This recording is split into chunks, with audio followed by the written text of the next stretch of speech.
Bismillahirrahmanirrahim. Alhamdulillahirabbil alamin. Wa bihi nasta'inu ala umuri dunya waddin. Wassalatu wassalamu ala asrafil anbiya wal mursalin wa ala alihi wa sahbihi ajma'in. Amma ba'du. Yang terhormat Bapak Miskari MH, semoga dalam lindungan Allah Subhanahu wa taala dan tidak lupa pula kepada seluruh mahasiswa hukum ekonomi syariah Sekolah Tinggi Agama Islam Mempawah. Baiklah, di sini saya mencoba menjelaskan mengenai talak. Mari kita masuk pada materi tentang talak dalam hukum Islam. Talak dalam terminologi syariat, talak berarti memutuskan atau membatalkan ikatan pernikahan. Baik pemutusan itu terjadi pada masa kini jika talak itu berupa talak bain, maupun pada masa mendatang, yakni setelah iddah. Jika talak berupa talak raj'i dengan menggunakan lafaz tertentu, talak bain adalah, mari kita jelaskan tentang talak bain dan talak raj'i tersebut. Pertama kita jelaskan tentang talak bain. Talak bain adalah talak yang dijatuhkan suami kepada istrinya yang telah habis masa iddahnya. Maksud di sini iddahnya sang istri itu telah selesai dalam talak bain.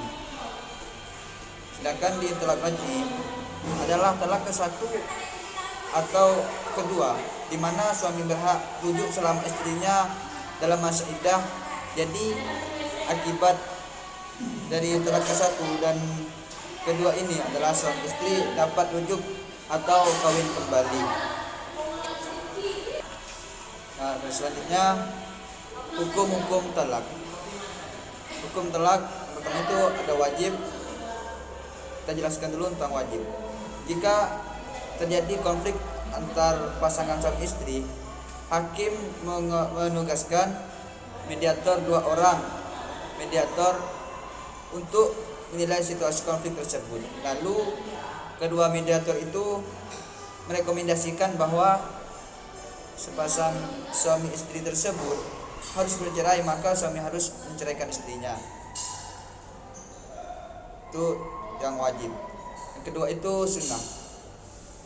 Hukum talak sunnah, seorang suami dianjurkan untuk melakukan talak dalam kondisi ketika istrinya kerap tidak menjalankan ibadah wajib seperti sholat wajib, serta tidak ada kemungkinan memaksa istrinya itu melakukan kewajiban tersebut. Talak juga sunnah dilakukan ketika istri tidak bisa menjaga diri dari perbuatan maksiat. Yang ketiga itu mubah.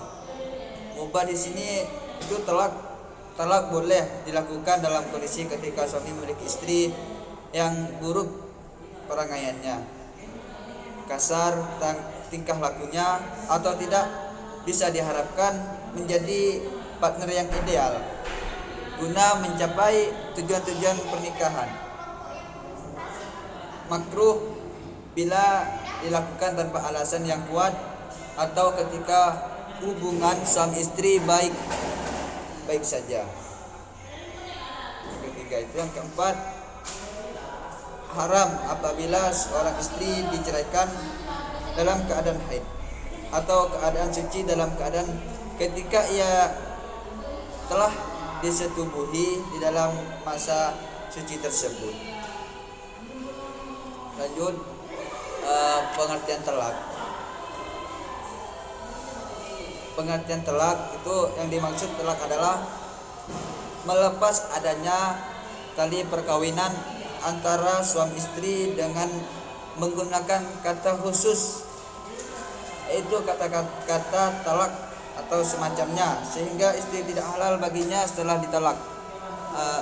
Yang dimaksud di sini ketika suami mengucapkan talak kepada istrinya. Itu contoh, saya mau talak kamu. Nah, begitu contohnya. Biarpun itu berpura-pura, dinyatakan bisa talak. Putusnya perkawinan dengan sebab-sebab yang dapat dibenarkan itu dapat terjadi dalam dua keadaan. Yang pertama itu kematian salah satu pihak. Di antara keduanya itu ada yang meninggal atau mati gitu kan. Yang kedua itu putus akibat perceraian. Itu putusnya perkawinan dengan sebab-sebab yang dapat dibenarkan, itu dapat terjadi dalam dua keadaan tersebut. Menurut hukum Islam, berakhirnya perkawinan atas inisiatif atau oleh sebab kehendak suami dapat terjadi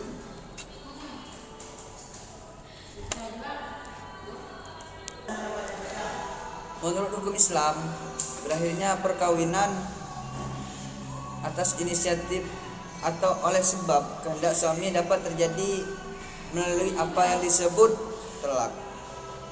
Dapat terjadi melalui apa yang disebut tilak, dan dapat pula terjadi melalui apa yang disebut li'an, serta dapat terjadi melalui apa yang disebut zihar.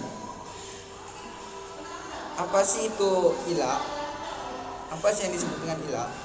Ilah adalah metode yang dilakukan dengan memberikan obat bius yang disuntikkan melalui tulang belulang bagian bawah dan membuat bagian pinggang sampai kaki mama mati rasa selama melahirkan. Itu ilah. Sedangkan li'am adalah sumpah seorang suami untuk meneguhkan tuduhnya bahwa istrinya telah berzina dengan laki-laki lain. Sumpah itu dilakukan suami karena istrinya telah menyanggah tuduhan suaminya itu, sementara suami sendiri tidak memiliki bukti-bukti atas tuduhannya zinanya. Itu tentang li'an. Yang ketiga itu tentang zihar.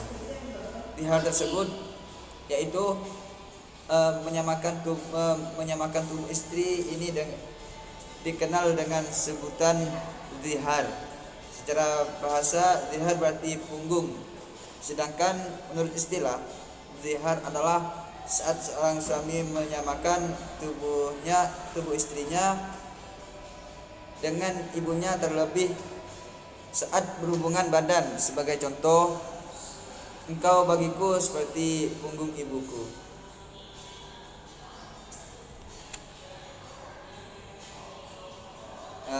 Selanjutnya, dalam kompilasi hukum Islam pasal 113 disebutkan bahwa perkawinan dapat putus karena kematian, perceraian, putusan pengadilan, yang sudah saya jelaskan tadi.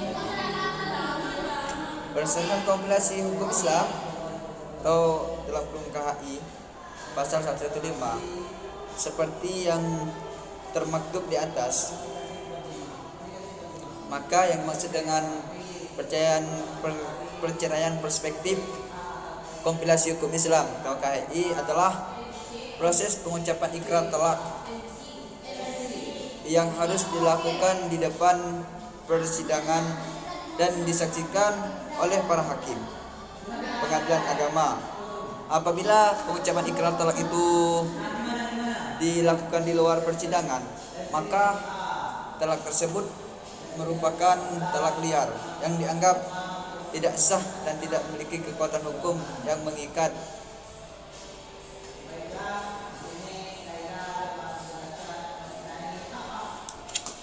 Selanjutnya, dasar hukum talak. Pertama itu permasalahan perceraian atau talak dalam hukum Islam dibolehkan dan diatur dalam dua sumber hukum Islam, yakni Al-Quran dan hadis. Hal ini dapat dilihat pada sumber-sumber dasar hukum berikut ini, seperti dalam surah Al-Baqarah ayat 231 disebutkan bahwa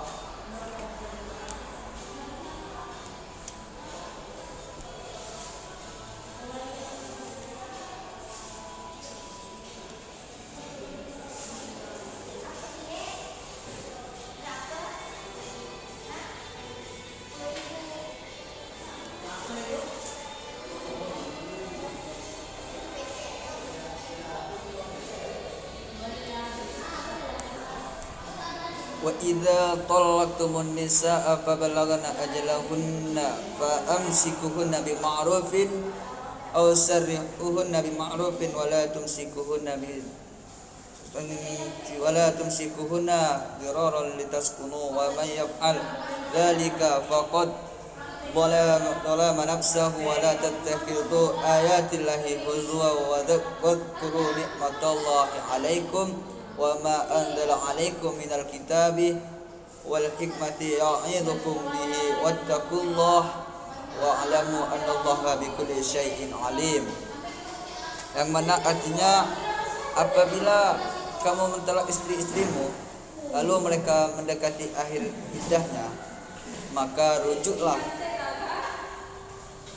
mereka dengan cara yang ma'ruf atau ceraikanlah mereka dengan cara ma'ruf pula. Janganlah kamu rujuki mereka hanya untuk memberi kemudaratan, karena dengan demikian kamu mengenainya mereka.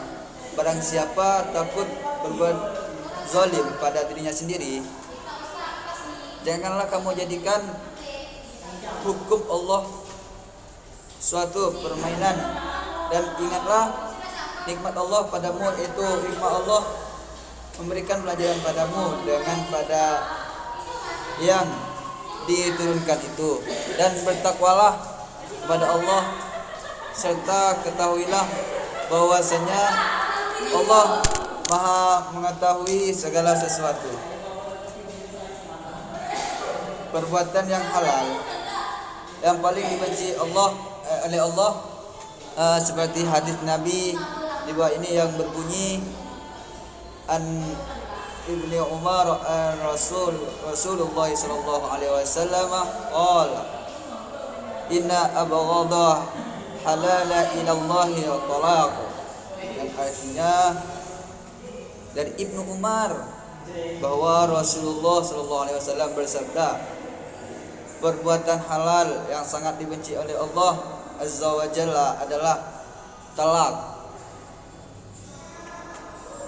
Secara tidak langsung Islam membolehkan perceraian, namun di sisi lain juga mengharapkan agar proses perceraian tidak dilakukan oleh pasangan suami istri. Yang selanjutnya, rukun dan syarat talak.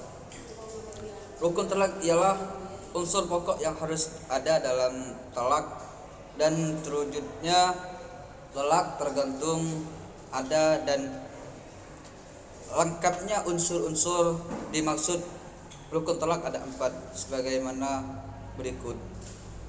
Yang pertama itu suami. Suami adalah memiliki hak talak dan yang berhak menjatuhkannya. Selain suami tidak berhak menjatuhkannya. Yang kedua itu, oleh karena itu talak bersifat menghilangkan ikatan perkawinan, maka talak tidak mungkin terwujud kecuali nyata adanya akad perkawinan yang sah.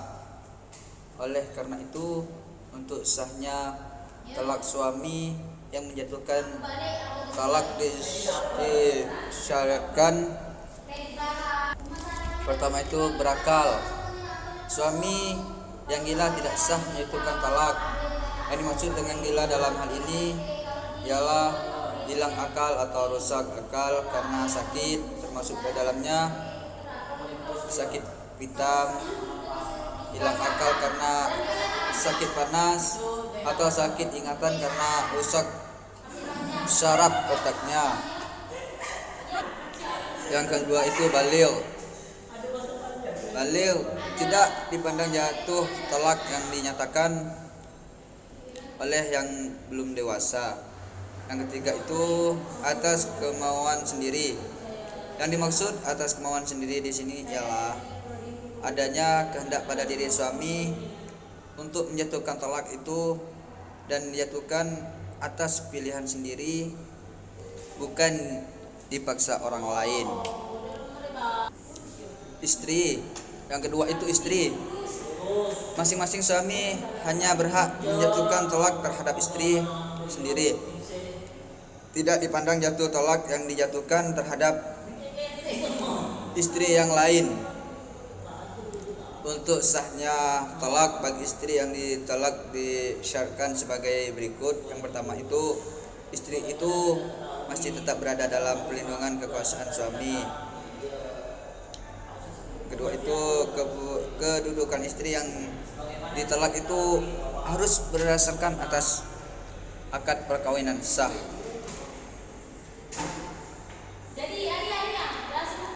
Yang ketiga itu syaqat talak. Syaqat talak ialah kata-kata yang diucapkan oleh suami terhadap istrinya yang menunjukkan talak, baik itu syarih atau jelas maupun kinayah sendirian, baik berupa ucapan atau lisan, tulisan, syarat bagi suami tunawicara ataupun dengan suruhan orang lain. Yang keempat itu sengaja, artinya bahwa dengan ucapan talak itu memang dimaksudkan oleh yang mengucapkannya untuk talak, bukan untuk maksud lain, agar menjadi sah. Talak harus memenuhi syarat-syarat tertentu, baik yang berhubungan dengan mutlak, baik yang berhubungan dengan muta'alliq, suami yang mentalak mutalaqah, istri yang ditalak yang diucapkan. Sekian dari saya, mungkin hanya ini yang bisa saya sampaikan, kurang lebihnya saya mohon maaf. Wallahul muwaffiq ila aqwamit thoriq. Assalamualaikum warahmatullahi wabarakatuh.